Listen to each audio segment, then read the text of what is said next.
हर हर महादेव। नमस्कार। मेरे YouTube channel श्रद्धा में आप सभी लोगों का हार्दिक स्वागत है। उम्मीद करती हूँ कि आप सभी सुखी और स्वस्थ होंगे, भगवान की भक्ति में व्यस्त होंगे। आइए जानते हैं आज इस वीडियो के माध्यम से शिव महापुराण संहिता 3 के 7वें अध्याय के बारे में, जिसमें नंदिकेश्वर लिंग की स्थापना के बारे में बताया गया है। यह कथा सुनकर ऋषियों ने सूत जी से पूछा, हे भगवान सूत जी, वैशाख शुक्ल पक्ष की सप्तमी को गंगा जी नर्मदा नदी में क्यों आती हैं? वहाँ भगवान शिव का ज्योतिर्लिंग नंदिकेश्वर कैसे स्थापित हुआ? कृपा कर हमारी इस जिज्ञासा को शांत कीजिए। ऋषियों के प्रश्न सुनकर सूत जी बोले, एक बार की बात है, नर्मदा नदी के किनारे ऋषिका नामक की एक विधवा रहती थी, जो कि ब्राह्मणी थी। तरुणावस्था में ही उसका पति पूर्व जन्म के पापों के कारण चल बसा था।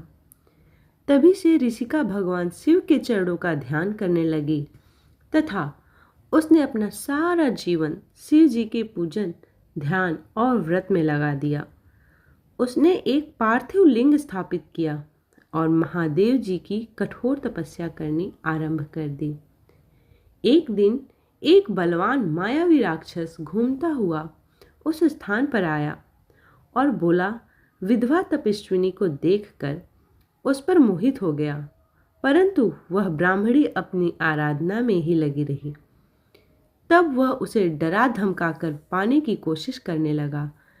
तब ऋषिका डर कर शिव जी की मूर्ति से चिपक कर रोने लगी और शिव जी से रक्षा करने हेतु प्रार्थना करने लगी। भक्त वत्सल भगवान शिव तुरंत अपने भक्त की रक्षा के लिए उस ज्योतिर्लिंग से प्रकट हुए और उस पापी राक्षस को भस्म कर दिया। फिर उस ब्राह्मणी से बोले, ब्राह्मणी, मैं तुम्हारी तपस्या से बहुत प्रसन्न हूँ, वर मांगो।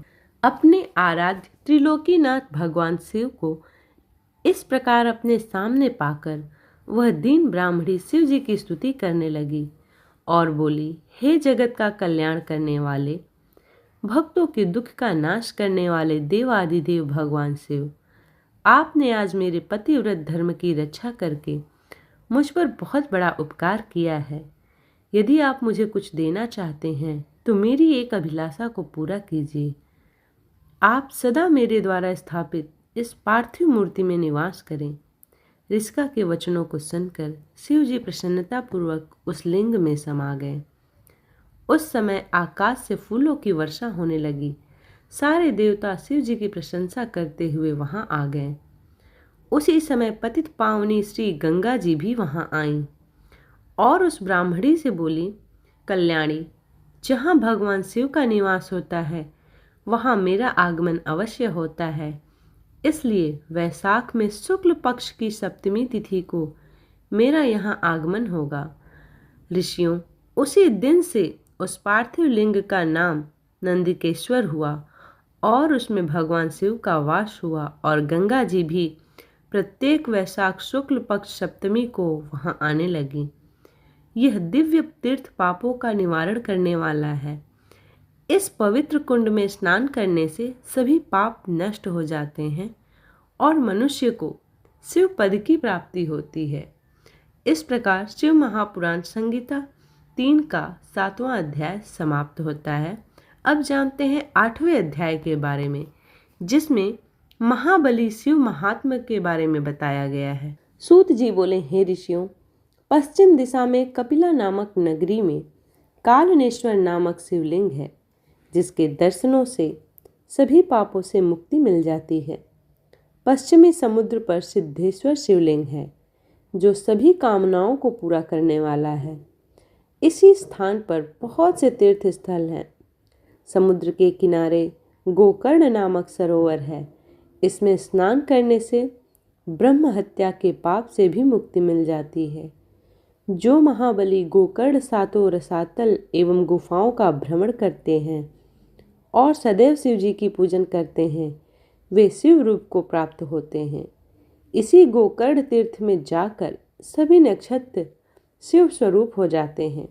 ब्रह्मा, विष्णु, इंद्र, विश्वदेव, मरुधर, वसु, सूर्य, अश्विनी कुमार, चंद्रमा एवं नक्षत्र इसके पूर्व की ओर भ्रमण करते हैं। चित्रगुप्त अग्नि और पितृ इसके दक्षिण दिशा से दर्शन और भ्रमण करते हैं।